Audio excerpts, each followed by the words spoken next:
Hi, this is Kathy, and for our next video installment, we'll talk a little bit about groups. I happen to think that the groups feature in the software is one of the least understood and most underutilized feature, and let's kind of walk through it so that you have a better understanding of how it works.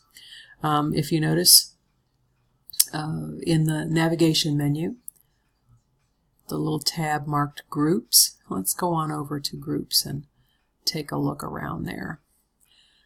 Now the groups feature is simply to be used as a mechanism to get members with similar interests on the same page. Make it really easy for you to communicate with members with similar interests.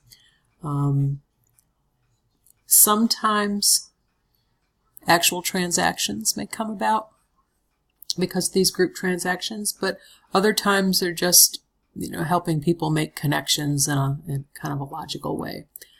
So your groups page might look a little bit different from mine, particularly if you haven't joined any groups yet, but here's what it might look like if you have some group activity already. So if I go over to the groups page, first thing you'll see up here is when you can make an announcement to group members.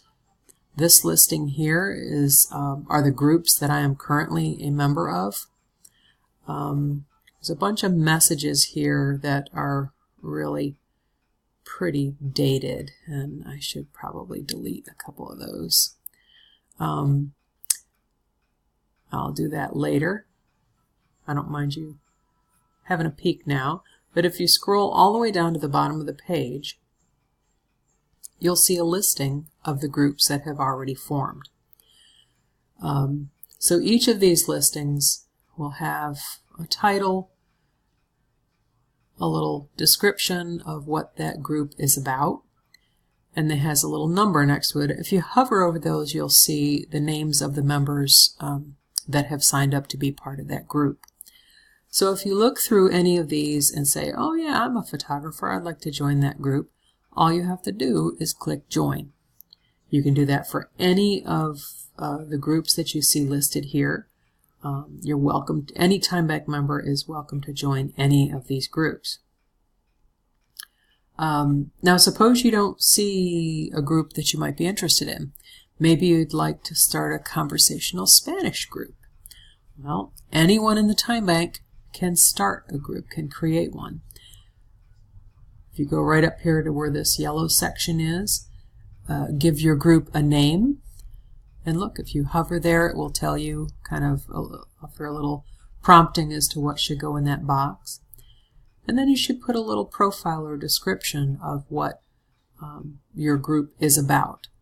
Give people a clue as to what it's about. If it's some kind of meetup group, or if there are some parameters you'd like to set forth, go ahead and put it in here. It doesn't have to be a long description, but it's helpful for people to know kind of what they're getting into. After you've done a little description, you click that little add button, and your group is now active, and you will be its first member. The software does a cool thing where it will automatically enter an announcement on the home page to let other members know that this new group has formed. So that's kind of cool. So let's say you've created a let's use one of the existing groups. So I want to send back up a minute. The best most primary function for the group feature is to quickly message other members of the group. If you've got 20 people in the group, you don't have to keep a spreadsheet list of who's in it, who's not.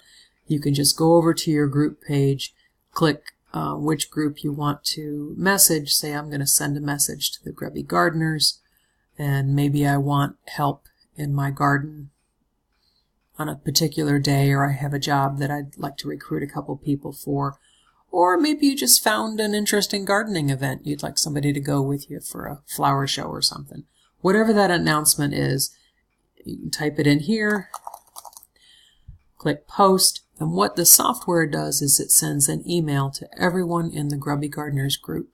From that point onward, you can continue the conversation through email, but you don't have to, you can reply all, you can set up your event or whatever need it is that you might want to announce that way. I think what has happened in the software is a lot of people have joined these groups. They go, oh, that sounds kind of cool. I'll join that one and I'll join that one. And then they just kind of sit back and wait for something magical to happen. Well, you are the magic. If you'd like to go for a walk periodically with a TimeBank member, message people. Go in here and send a message saying, you know, I'd like to walk on the Rivanna Trail on Saturday morning at 10 o'clock. Who's in? You know, give people some kind of specific suggestion and, you know, see who bites. Sometimes there will be a number of people interested, sometimes not. Don't be discouraged if it doesn't work the first time or you don't have a great amount of response.